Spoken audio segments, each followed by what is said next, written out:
Assalamualaikum warahmatullahi wabarakatuh. Kembali lagi ya. Hari ini kita akan nyunat bayi usia 9 hari ya. Usia 9 hari. Nanti kayak apa prosesnya kita simak ya. Ini kebetulan saya bersama Maki. Saksikan terus. Jangan sampai lupa karena sunat bayi itu paling bagus.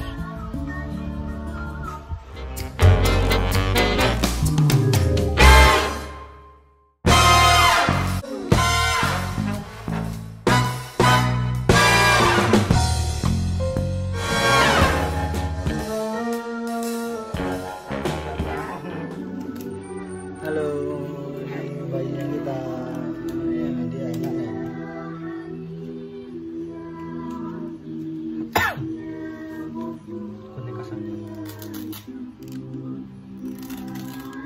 Hari ini kita mau buka.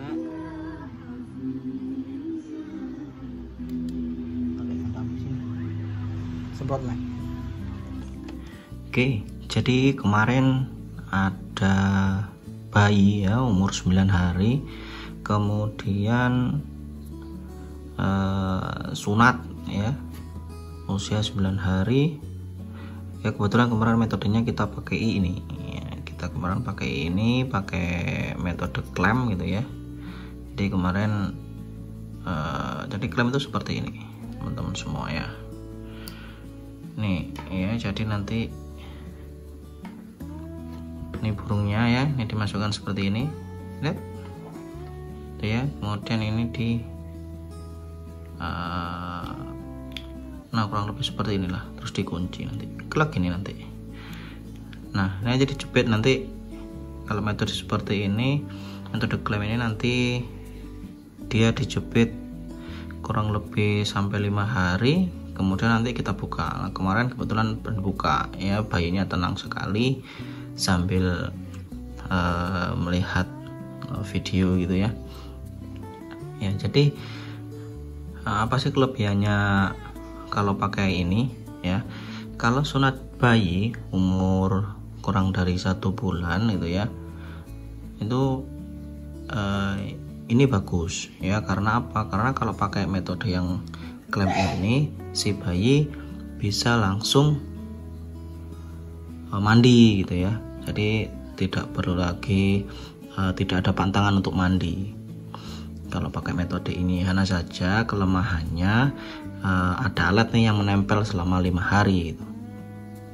Ya jika terkadang bayi sih kalau umur 1 bulan kan ambang nyerinya sangat minim ya. Jadi dia tidak rewel gitu ya. Pengakuan dari orang tua sih seperti itu. Nanti saya sharekan testimoninya si orang tua gitu ya dengan memakai device ini tuh ya. Ini kemarin bukan karena alasan medis ya. Biasanya kalau bayi sunat itu kan karena tidak bisa pipis atau dan sebagainya. Kalau ini katanya sih kemarin si ibu bayi itu karena sudah tradisi gitu ya. Tapi memang benar ya,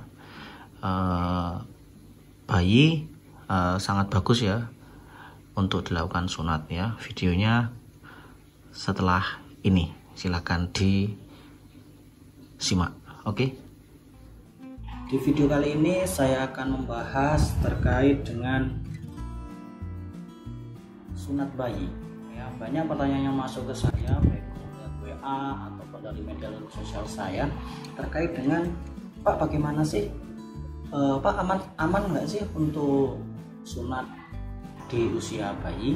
Jadi, pada kesempatan kali ini saya akan membahas terkait dengan aman atau tidak terkait dengan sunat pada usia bayi ya.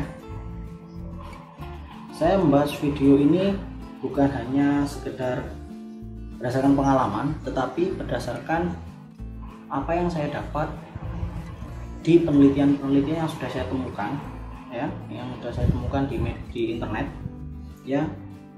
Dan juga yang saya sampaikan ini selain berdasarkan pengalaman juga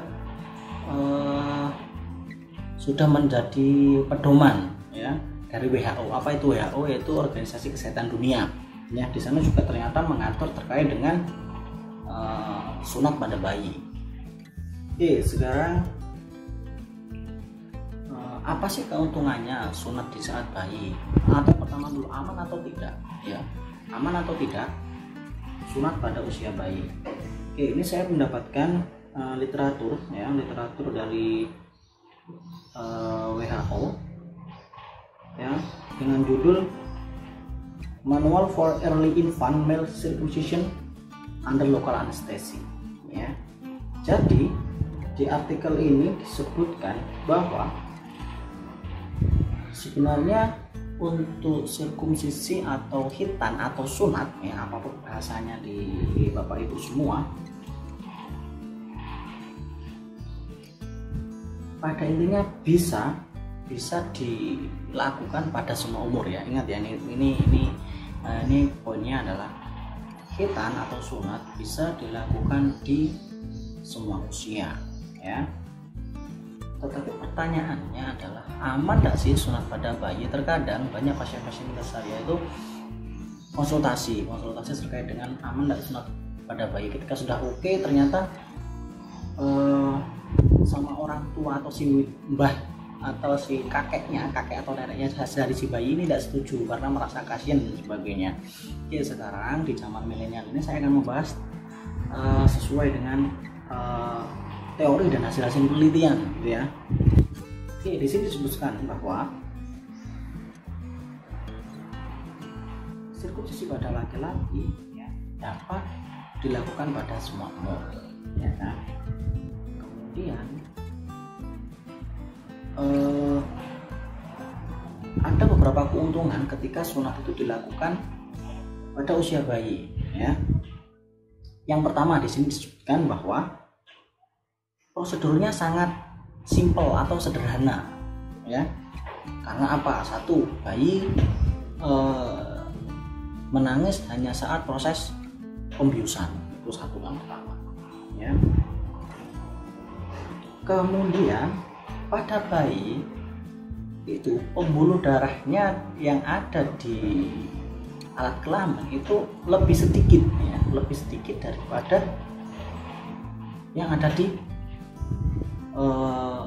alat kelamin orang dewasa atau anak-anak gitu ya. Jadi vaskularnya tuh kurang di sana atau sedikit lah istilahnya.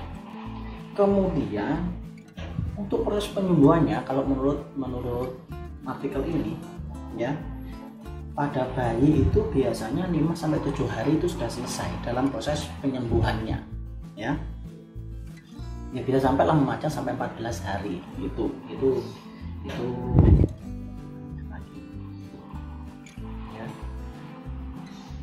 Kemudian keuntungan yang lain menurut artikel ini, kenapa kok di sini disebutkan early infant ya. Early infant itu bayi, berarti bayi kurang dari 6 bulan. Jadi di sana itu disebutkan bahwa keuntungannya adalah mengurangi yang namanya resiko terjadinya ISK. Apa itu ISK? ISK itu infeksi saluran kencing ya, biasanya banyak sekali terjadi pada bayi-bayi ya. Biasanya di usia 0 sampai 6 bulan itu biasanya banyak sekali. 6 sampai 1 tahun juga banyak ya. Beberapa pasien dari bidan merujuk pasiennya ke kami untuk dihitan karena itu, karena yang namanya ISK ya.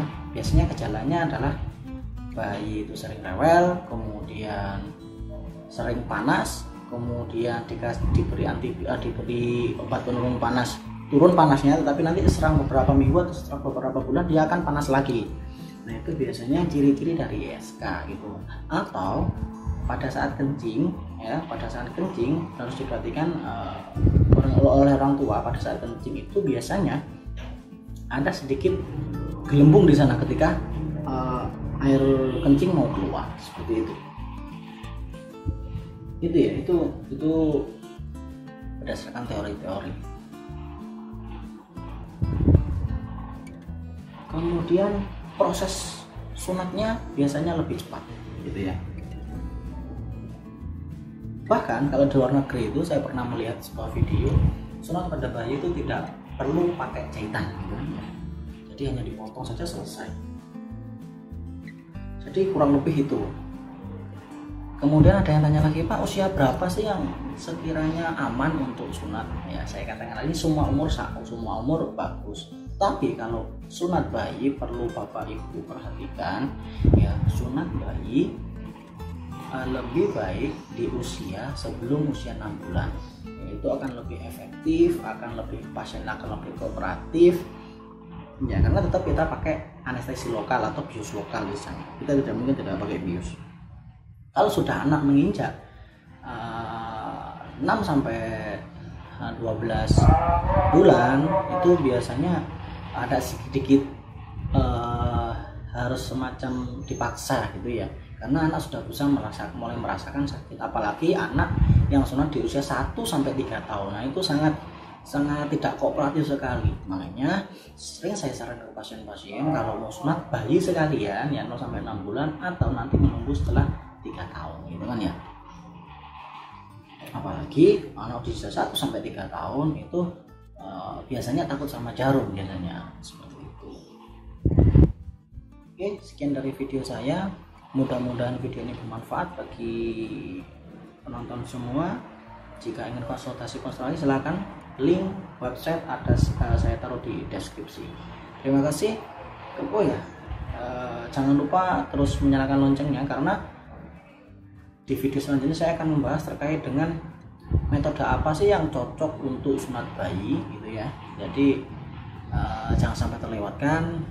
Di video selanjutnya saya akan menjelaskan metode-metode yang cocok untuk sunat pada bayi dan aman gitu ya. Terima kasih, sampai jumpa. Assalamualaikum warahmatullahi wabarakatuh.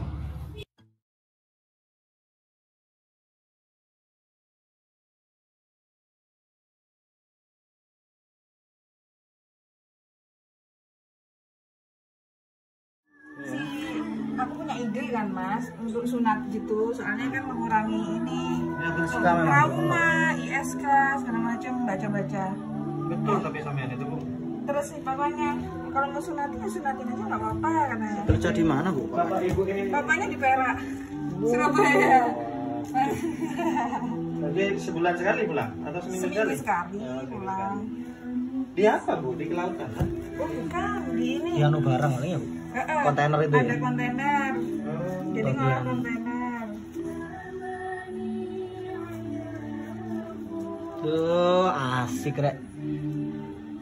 Alhamdulillah. Alhamdulillah. Sudah Bu, ini tinggal dibawa. Gimana kesannya? Mantap. Selawat.